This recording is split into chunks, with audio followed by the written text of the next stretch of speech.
Hey everybody, welcome to Ask the Anabolic Doc, starring Dr. Thomas O'Connor, brought to you by his websites, metabolicdoc.com and anabolicdoc.com, both of which you can get his book, America on Steroids, A Time to Heal, which is also available on amazon.com.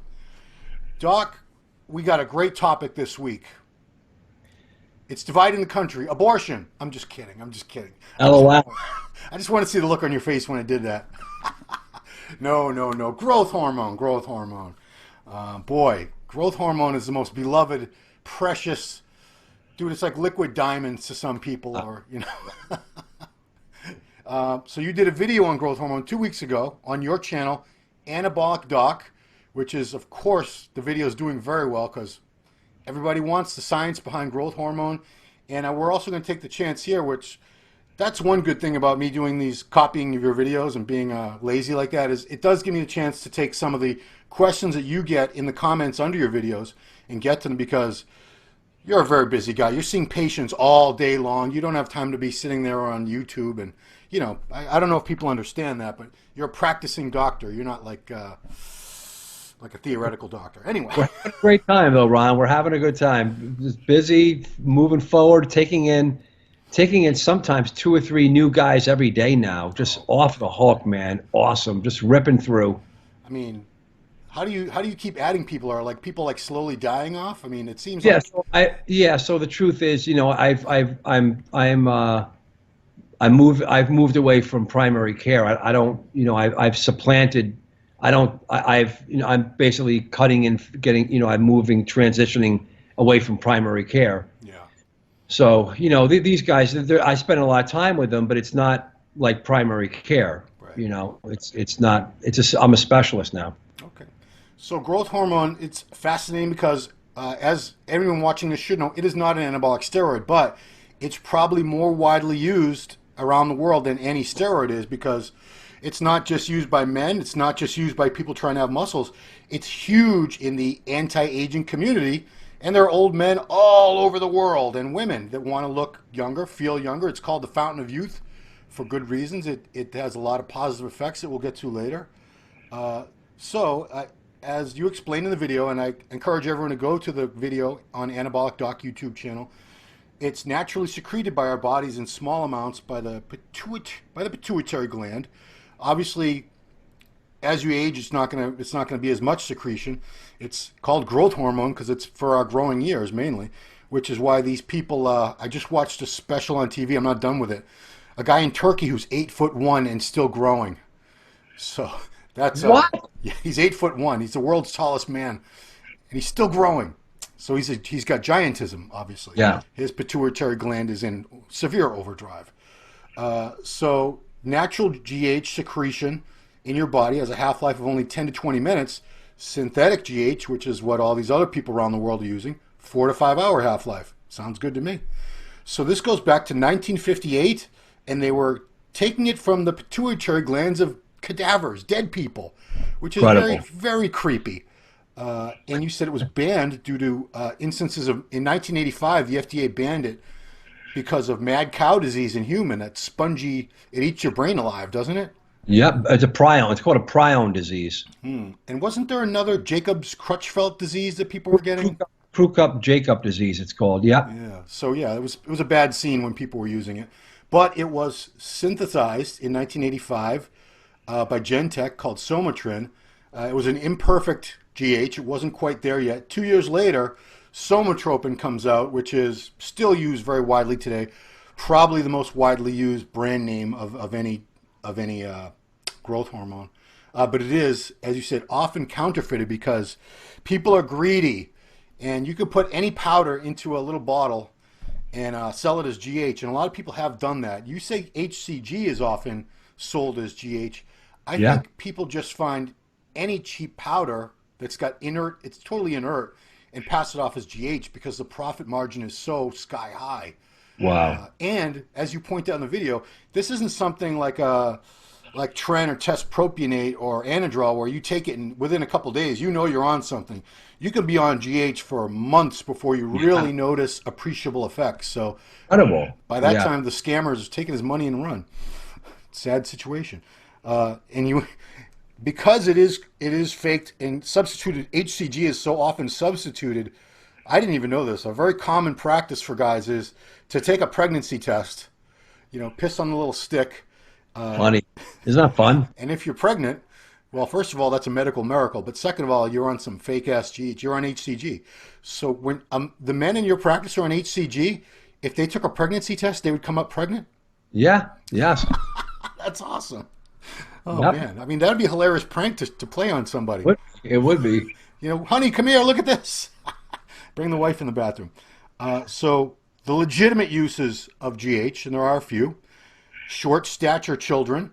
And somebody was arguing on your YouTube comments that it doesn't really improve height that much. Do you happen to know if that's true? That's ridiculous. It 100% does. It depends if you take it when your epithelial when the long bones are not fused yet, and you're in that growth period where, as a young person, a child in the pubescent period up until growth, the plates are closed, which is 17, 18 for a woman, longer, 21, 23 for a man. They will 100%.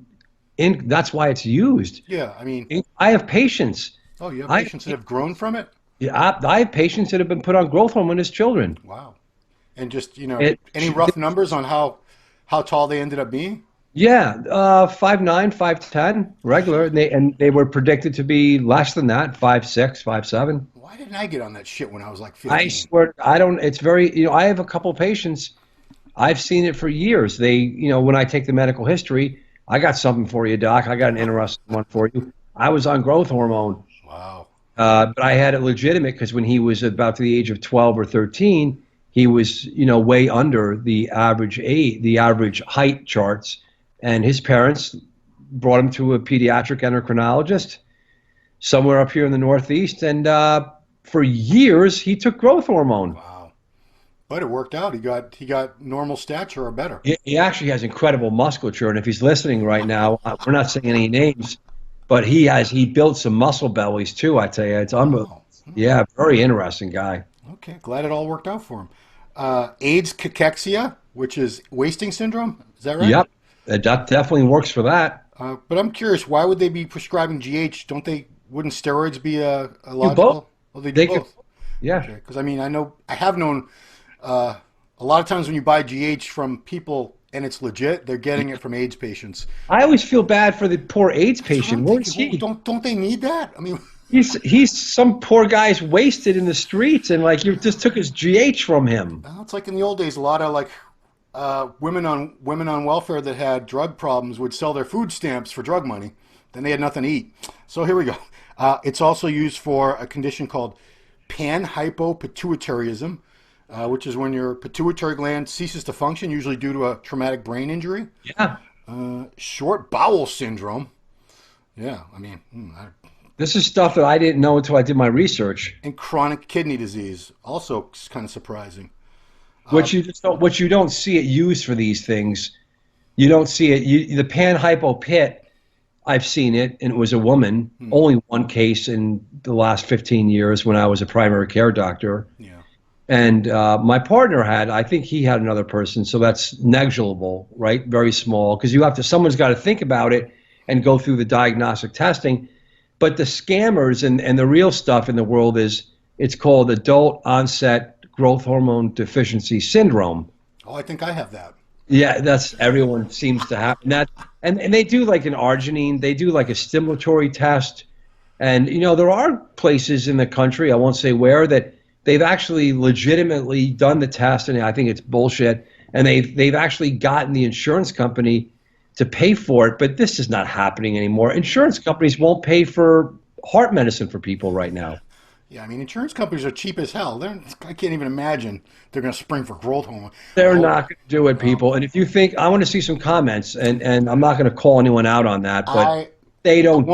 A guy that was doing CrossFit at my wife's CrossFit gym a few months ago claimed he was getting GH and it was covered by his insurance, but I'm very skeptical. It's not true. It's completely. It's no way. I'm a doctor, and I'm a network, and I fight every day to get medicines covered for people. Yeah. And we're all losing more and more every day. So there's no way. Damn it. You have to have traumatic brain injury or one of those other conditions. Can't just say I'm not jacked enough. Anyway. You can't just say you have adult onset growth hormone deficiency syndrome. That's a bunch of baloney. I like the sound of that, though. So It does sound cool. the benefits, there have never been any studies. So all this comes from, your reports from your thousands of patients over the past 20 years. Yeah. And, obviously most of these have been reported by the many, many thousands of bodybuilders who use growth hormone. Fat loss, especially visceral fat. There's a guy at my gym. I bet he's my age, little fella. I can say that because he's probably like 5'3". He's got to be on so much GH. He is shredded like striations upon veins upon striations. And my wife and I got in an argument like talking about him because she said it was a growth hormone money thing. We'll get to that later. So fat loss for sure. It helps you get leaner. It does have an anabolic effect, although you say it's mild.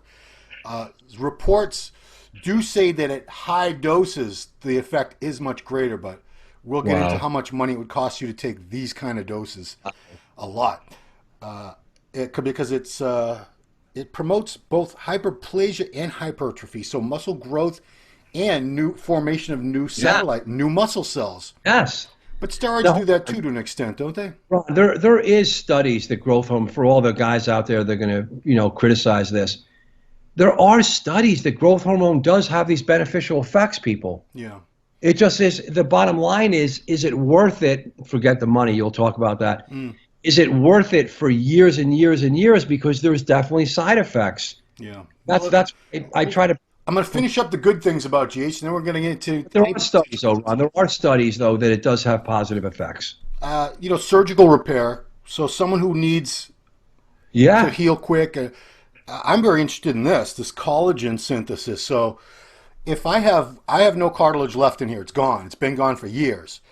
Theoretically, would growth hormone help me form new cartilage in there, maybe?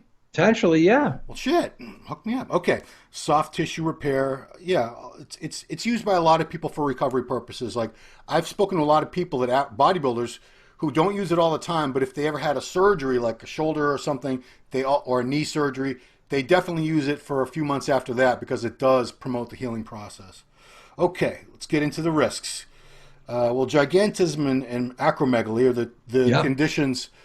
Gigantism is a genetic thing with someone with a malfunctioning pituitary gland, and that's how we get these 7 foot, 8 foot tall people, unfortunate. Yeah. And they have, so we're looking at the problems that they have to give us an inkling as to what could happen to you, because you're taking exogenous amounts that would mimic what one of these poor 7 foot tall, unfortunate people has pumping out every day from their pituitary gland. But they're not going to grow. So that's called acromegaly because they're not going to grow any taller. So they're just going to get the side of. That's the difference. It's called acromegaly. Yeah. So you won't get tall, and you see this a lot in bodybuilders. It seems to affect the women more as far as the facial bones. Yeah. You see the brow ridge grow. You see the nose become wider and thicker. You see the jaw grow. And people say, "Oh, that's steroids." Steroids don't change the bones of your face. And their hands get bigger, and they get these knobby knuckles. Their feet get bigger. True. You're right. Steroids do change the structure of the woman's face slightly, but you're right though. So this is synergistic, right? So they're doing these things together if they are indeed doing them enough for years to have the effect. But you are right though. So it's a synergistic effect where her face is kind of changing from the androgen, but then when you put it on growth hormone, you're seeing the frontal brow. You hit it perfectly. The nose, the soft. It looks like it's called acromegaly. Yeah, I mean it's a look you see with the men too. I can remember being at a regional event years ago where the top 3 heavyweight men were all about the same height. They were all bald. They all had GH bellies, and the facial bone structures were also similar. They looked almost like triplets. Yes. So it's a similar look in much the way that Down syndrome people all have a similar facial bone structure and look to their face. It's true. So yeah, that's definitely a bad thing, and I have seen that. That's not uncommon at all. I've seen a lot of that. Heart disease and diabetes are problems with high doses of GH. And that's how the people from these conditions, both the young ones that get giantism because they're again, the pituitary is cranking out a growth hormone from a young, and the bones are responding. And then the older ones who have it acquired onset, they're both of these people. Andre the Giant died from heart failure. Yeah, yeah. I mean, I did a little research. The average age for these people, the lifespan is about 40 to 43. Correct. Which is not Andre died, I think, right in there, maybe before in his 40s. Maybe. Yeah, I mean, you assumed he was older, but I believe he was only about 45 when he passed. I saw him wrestle a couple times when I was a kid. Wow. Yeah, what a big bastard he was. Now, the cancer risk, this is something that there is no real hard data because no one's bothered to do big studies, double blind and all this on growth hormone versus non-growth hormone using. But in your practice, you've seen enough incidences of things like leukemia and lymphoma from patients who they attributed it. Although, that's self-reporting, that's self-diagnosis. So that's the thing. I've seen this. I've been around long enough where I have men that they end up getting cancer. But so I actually backed off and I was like, we don't know if it causes. Yeah. So I'm talking about it because I actually called expert doctors who are oncologists about this specifically to these men, several men, different kinds of cancers. The most obvious ones were the leukemia and lymphoma guys. And the doctors themselves said, Tom, we don't know. See you later, gotta go. But they did say, oh, before I go, you're mediating growth hormone increases IGF-1. People are buying IGF-1 directly. Obviously, it's been going on for years, right, Ron? Yeah, which would seem to be even riskier. But go ahead. So the truth is, if you have cancer in your body, which you could, we all could. Yeah. As you get older, cancer incidence goes up. No one's arguing with me. There's no hate comments coming yet. And if you have cancer cells, and you are going to inject yourself and increase endogenous or exogenous IGF-1, there's common sense that says it's going to potentially speed on the growth of that cancer cell. Done. No one's going to argue me. Good luck and take the risk. And then old people that live the oldest, we don't know why, have inversely low levels of IGF, probably because they didn't have cancer or heart disease and they're still alive. Yeah. So they just happen to make it there. It's an incidental finding. But if you want to crank up endogenously or exogenously your own IGF alpha 1 levels chronically for years upon years upon years upon years upon years, ain't nothing's going to happen in a couple of years, we hope. But 10 years, 20 years, 30 years, my opinion is you're probably going to see an uptick in cancer. I don't see how you wouldn't. So, but then now this is what people are going to smash him. But there's no arguing me because I'm saying we don't know as scientists. And I tell you this, I don't know about the studies, but I'm going through some big studies right now. I'm going to make some huge announcements. So I'm going through what's called the IRB board right now. That's Internal Review Board. Okay. Now they are going over what we're going to do with a fine-tooth comb. Wait till I make the announcement, folks. I got some big stuff coming this summer. So they are looking at what we are doing to make sure there's no risk, in their opinion. And these are scientists and lay people in the community, and they're getting their head around what I'm doing. And they have to make sure and it's very complicated. Even prisoners have to be protected. I mean, I just went through I did this years ago, and I had to go through all I had to take all these tests. You have to as a researcher, scientist, you have to understand the ethical constraints of what you may be doing to people you're studying. So I will tell you right now, no IRB board is going to, when they consider that the IGF alpha is related to cancer and so on and so forth, that's why you don't see it. And that's why it's not being done. And again, someone could argue me, no, doc, that's not that's not the only reason. Yeah. Well, then how come we haven't studied IGF or growth hormone for anti-aging purposes in our community? Why? I want to hear an answer for that. I want someone to answer that for me. I mean, you talk about it being a dose dependent. The risks are definitely dependent on how much of it you're taking. In anti-aging, standard dose is 2, 3, 4 IUs a day. Bodybuilders, if they can get their hands on legitimate pharma and they don't have a lot of money, they'll stick with 4 IU a day, maybe 6. Guys who have hookups, either they're sponsored from one of these anti-aging clinics, or they sell enough of it just to cover their own use, or there are other cases I've heard where, with all drugs, not just the GH, if they refer a lot of people to a buyer, then the buyer will comp them whatever they need, because they're basically a walking billboard. People say, what are you taking? What brand are you taking? It must be good. Look at you. You're awesome. So those guys will use 10, 15 in some cases. Dallas McCarver was supposedly using 20 IU a day. Come on. I've heard other people have even self-reported they've taken 20 IU. Some guy on the MD boards was saying at one time, he didn't specify how he was able to get so much of it, but he said he tried 20 for a while, and then he went up to 36, which is a full kit of Genopharm a day, and he would never do it again. He realized how foolish it was, but he said he was dieting for a show, and he put on about 8-9 pounds of muscle in the last few weeks, and he had a rounder, fuller look than ever before. But cost prohibitive. Whoo! What is that? What is that? $20,000 a month? Let's see. So it'd be about $700 to $1,000 if you're doing 4 IU. So if you're doing, I always say I'm not good at math. Let's say it's somewhere. It's in the thousands, 5, 6, 10. I don't know. It's a lot of damn money. It's a lot of damn money, and very few people have that kind of money to spare.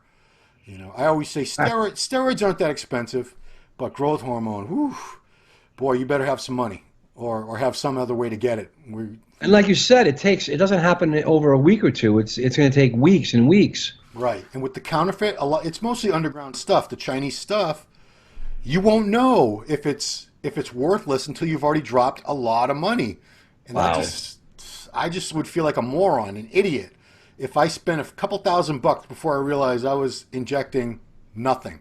But so many people do it, Ron. Yeah, because it's got this mythical reputation.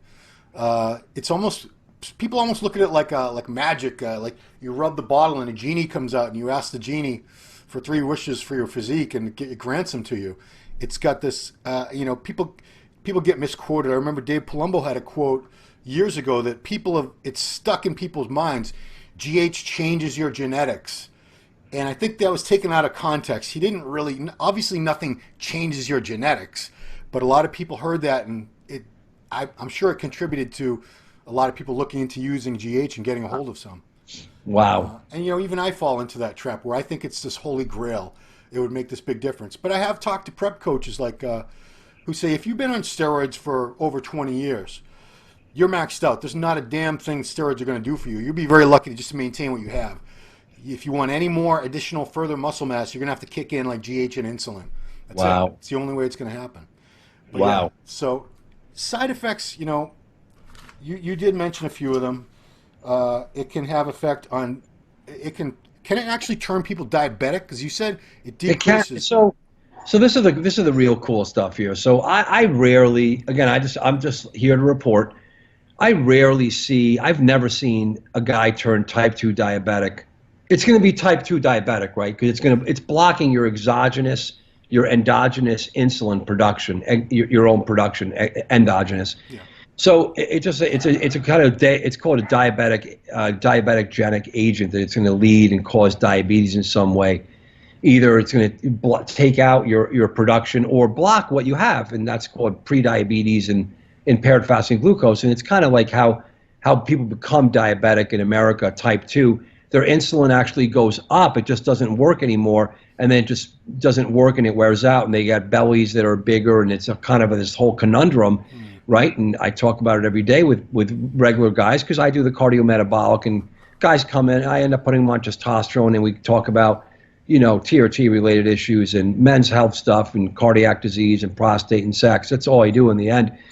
So this drug, I've seen guys on it, and they, doc, check the my hemoglobin A1C, which is a long-term 90 to 120 day marker of how much sugar has been in your blood in that past period, and it's a sugar-coated red blood cell, And it does. I've seen it bump it up a little bit.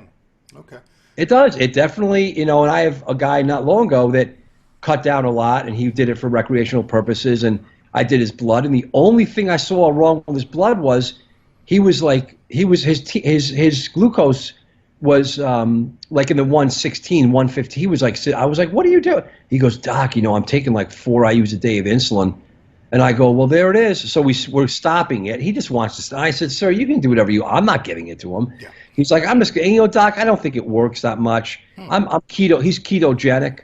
Oh. He's really ketogenic, and he's doing it he's already done steroids, and he's in a part of his life where he's in his 40s and he just wants to stay in great shape and feel really good with his libido, and he's a successful businessman, and he likes to stay in good shape. So he's doing keto, but he threw in, keto is like the opposite. It shuts diabetes down. Yeah. And then he threw in this growth. He was like, whoa, man, I don't want to do that. So we're going to recheck his sugar in the next month or two. I mean, this is the stuff I really do. I give guys an opportunity to look and see what they're doing to themselves. And you also mentioned in your video that a lot of GH users will take metformin to increase their insulin sensitivity. So this is cool. So and then you get into all this polypharmacy. Again, I'm just reporting what I've seen, over thousands of patients, and I do this every day. It's really cool. So guys will read, and they're going to do growth.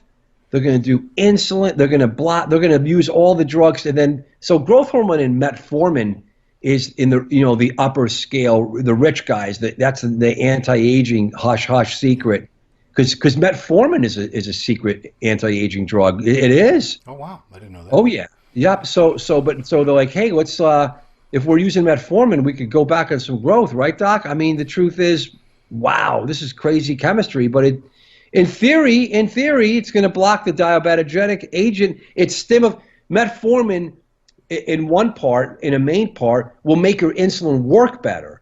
So growth hormone impairs the function of the insulin. Metformin repairs the function of the insulin. So boom. So in the end of the day, if you're living to 110 with me and the poodles, I guess we think about metformin, statins, growth hormone, maybe. I mean, I just don't. No one knows. No one knows. Are you getting new poodles? Because those poodles aren't going to live as long as you. I'm going to break it to you. You can have them cloned, though. That is a thing now. Oh, I do love that. Okay.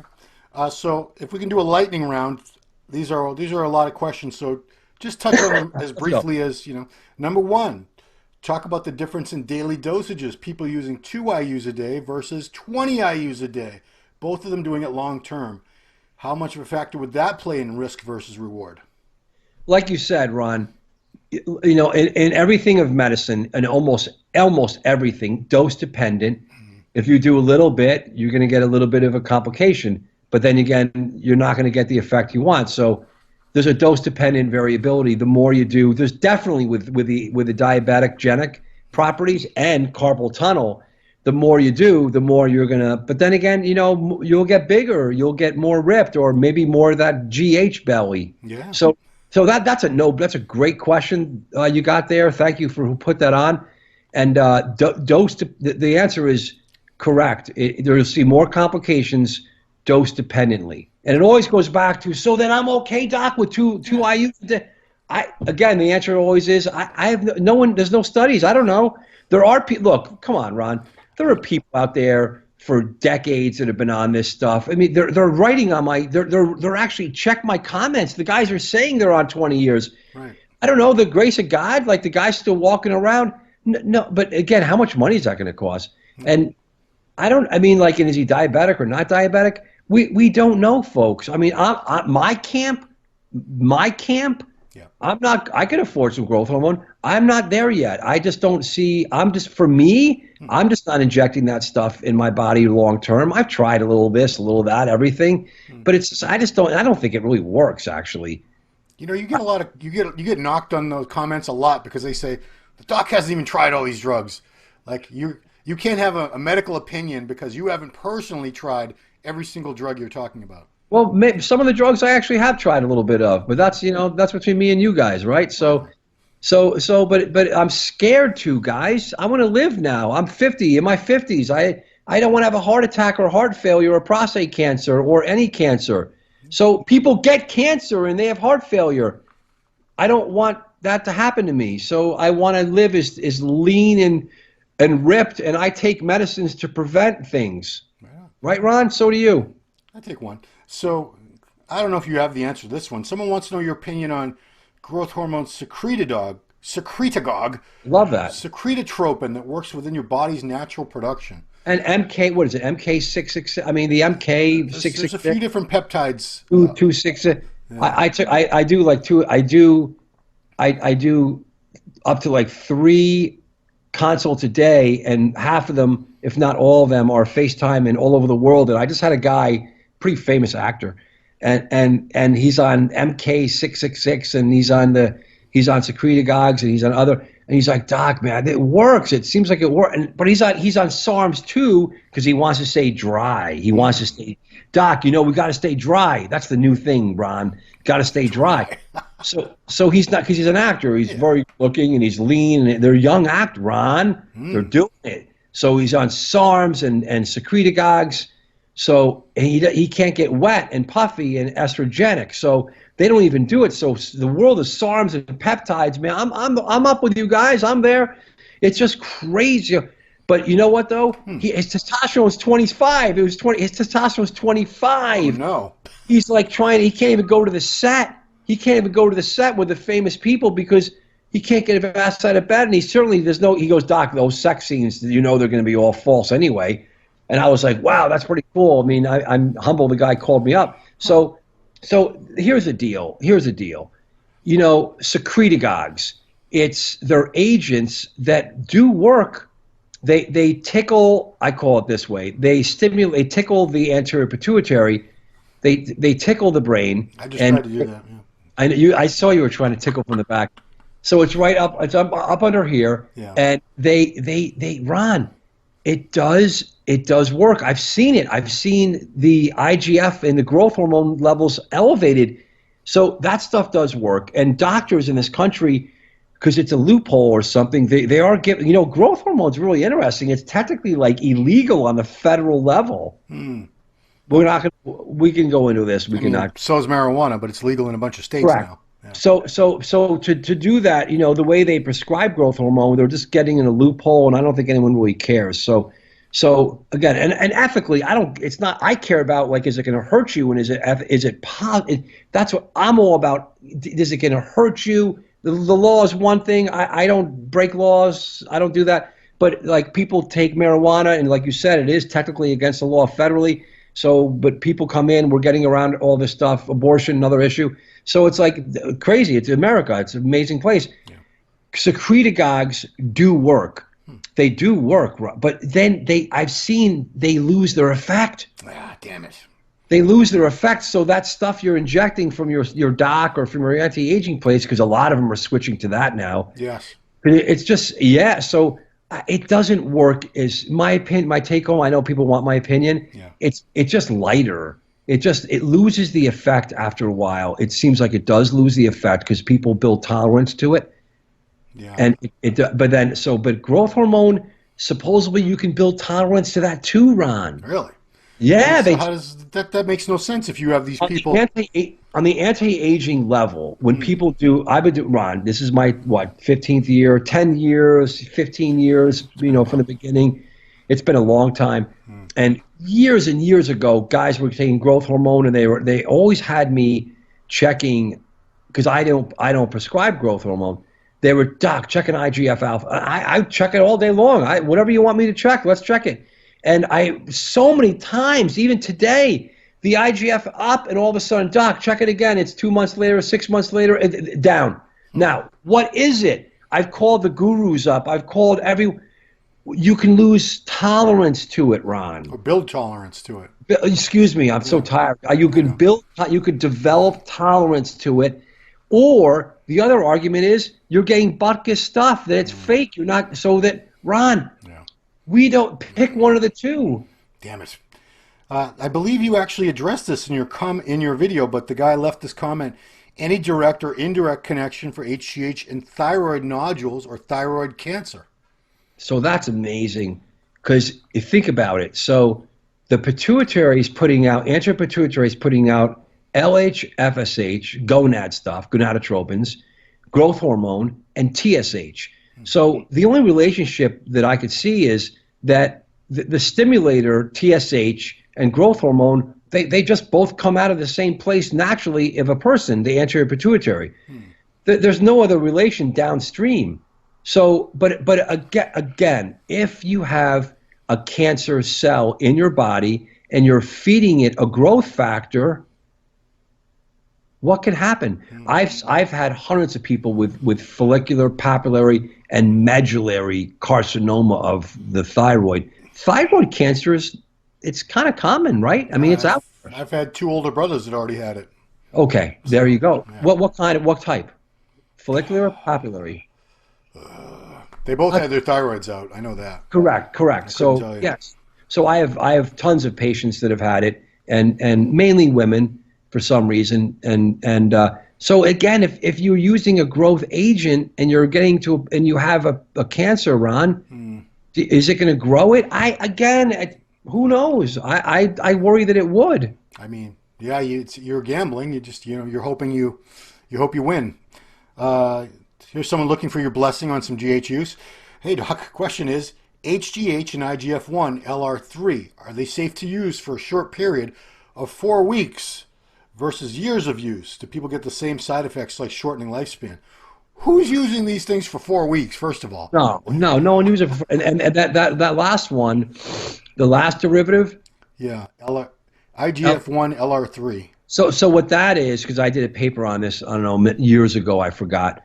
And it's on my website. I did something.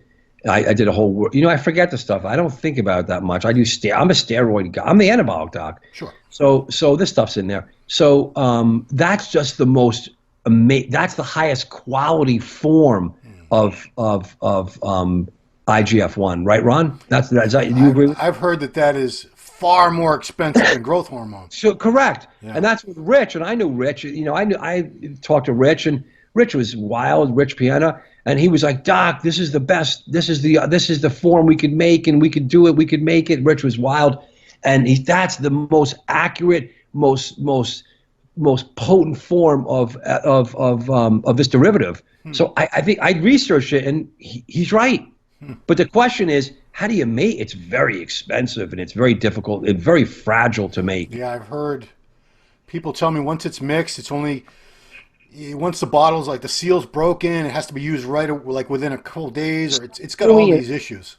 So that's only an oxygen, Jim, with the Kuwaitis and the Arabs supporting you because they have now we're stereotyping, saying they're the only ones with money.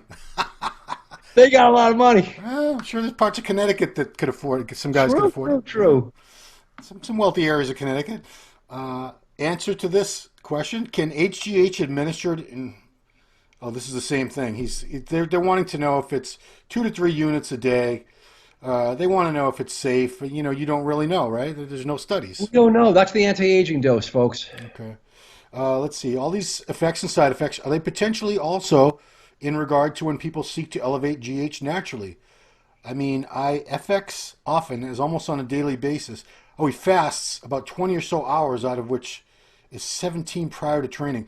So this guy's trying to increase his natural growth hormone production by fasting for intermittent fasting. So, but Ron, it works. That I've read on this. Yeah. So I support you, sir. But in the end of the day, how are you going to be looking compared to the guy who's injecting all the real growth? I mean, I don't know, Ron. Stay natural, buddy. Stay natural. I mean, I have an issue with intermittent fasting because you go a long time without eating. I don't like that. Yeah, it hurts. Many steroid users during cutting periods are told to use it in single dose in the morning, pre-cardio or so. Okay, so I think they're talking about growth hormone. So many growth hormone users during cutting periods are told to use growth hormone single dose in the morning pre-cardio. Do you happen to have data to prove that would cause severe suppression of endogenous nocturnal secretion? I think so, but it seems strange. Almost no one reports trouble sleeping. Thanks in advance from Spain, Doc. I don't know. I just have to defer that question to you, Ron. Okay. Well, we're going to end with just a comment from somebody. I wish the fat loss, because there's always somebody that doesn't get the effects that everyone else seems to get. So this guy felt the need to report on that. I wish the fat loss part were true for everyone, not me. I've been on GH daily for almost 20 years. Have never seen fat loss from it. Feet went up 1 shoe size. That's about it. Jesus. It's prescribed to me, so it's not underground lab. Nootrope, Omnitrope, and Humatrope are the brands I've used. No fat loss from any of them. I do have carpal tunnel syndrome in both hands, as Doc stated. So you poor bastard, we feel sorry for you. Let's start. Well, that's just like incredible. This guy's really on pharmaceutical grade growth. 20 years, wow. Still alive.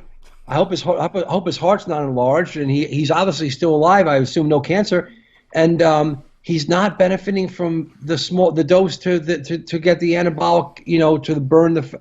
Yeah, I mean. So many people, Ron, have told me. So many guys have told me, Ron, that growth hormone in those small doses, they felt comfortable doing the two IUs to 3, 4. They're like, Doc, it doesn't work. Yeah. I mean, I've heard the same thing. I mean, that's just reporting. We're just reporting that. I just want to share one funny thing. So I clicked on, I'm a sucker. I clicked on some video about a guy who was selling. I shouldn't even give him. I'm not even going to say his name because then people are going to go buy this crappy stuff. So he's trying to sell a peptide that he claims gives the same results as GH.